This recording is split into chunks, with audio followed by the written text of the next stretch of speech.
স্বেচ্ছায় তোমার দেহটাকে নিয়ে ছিলমিলি খেতে আমি নিজেই তোমাকে ঘৃণা করতাম। কেন তুমি বুঝতে পারছো না বলো দেখি? আমি বুঝতে পারছি। কোথায় তোমার দ্বিধা তাও আমি জানি। কোথায় তোমার দ্বিধা? কোথায় তোমার দ্বিধা তাও আমি জানি। প্রথম দ্বিধা সমাজ আমাকে ঘৃণা করবে। দ্বিতীয় বাধা তোমার ছেলে মেয়ে বড় হয়েছে। ছেলে মেয়ে বড় হয়েছে। আমার কোনো তাড়া নেই অনু। যদি কোনোদিন মনের সাড়া পাও আমাকে জানাবে। নাট্যর কোনো খবর পেয়েছো? হ্যাঁ, তোমার ছেলের খোঁজে আমি বস্তিতে গিয়েছিলাম। প্রতিবেশীরা বললেন বছর 2 আগে তোমার স্বামীকে নাকি পুলিশে ধরে নিয়ে গেছে। নাট্য তখন কলেজে পড়তো। সেই থেকে তোমার ছেলেরও কোনো খোঁজ নেই। হয়তো বাপের মতো চোর গুন্ডার দলেই ফিরে গেছে। না দেবী না, নাট্য আমার নাট্য।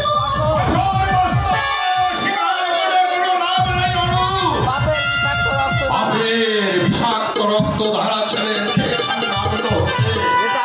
আশ্চর্য হওয়ার কি আছে? আসলে রক্তের দাবিতে আসলে রক্তের দাবিকে কখনো কোনোদিনও অস্বীকার করা যায় না। মাতালের ছেলে মাতালই হবে, ভদ্রলোক সে কখনো হবে না।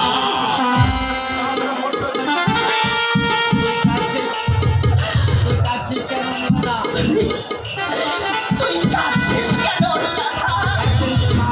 একদিন মা হয়েছে।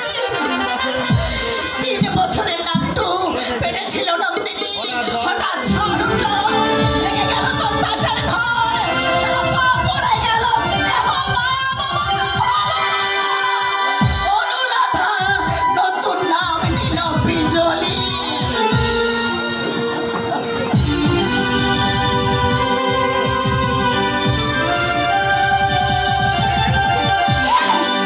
কে তুমি? চেঁচাবেন না। যা বলছি শুনুন। আমি বড় বিপদের সম্মুখীন হয়েছি। হয়তো এই মুহূর্তে হয়তো এই মুহূর্তে আমার প্রাণটাই দয়া করে একটা জায়গা মধ্যে বার করতে তড়ি ঘড়ি লুকিয়ে রাখি। আর দেরি করছে কেন? বলুন কোথায় লুকিয়ে? কিন্তু আর কিন্তু দেরি করলে যদি আমার প্রাণটা করে দাও। তাহলে আপনাকে কিন্তু ঠিকই বলবো কোথায় লুকাবো। ওইগুলো আসছে। এই দরজা দিয়ে চলে যাও। পাশে আমার রান্নাঘর, ওখানে গিয়ে লুকিয়ে থাকো। কে এই ছেলেটা? কে ছেলেটা? তারা ওকে তাড়া করেছে। এমন সুন্দর চেহারা, ভদ্র বংশের ছেলে মেয়ে হচ্ছে। কিন্তু কিছু অন্যায় করেছে কিনা বুঝতে পারলাম না। আমি ঠিক বুঝতে পারলাম না। কোথায় পালাবে যাবো?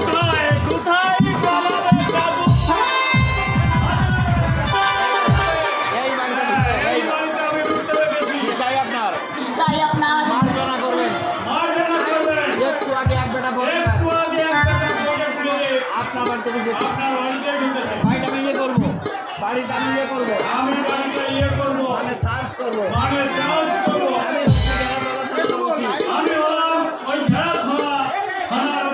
রসময়দা নেশা টেশা করে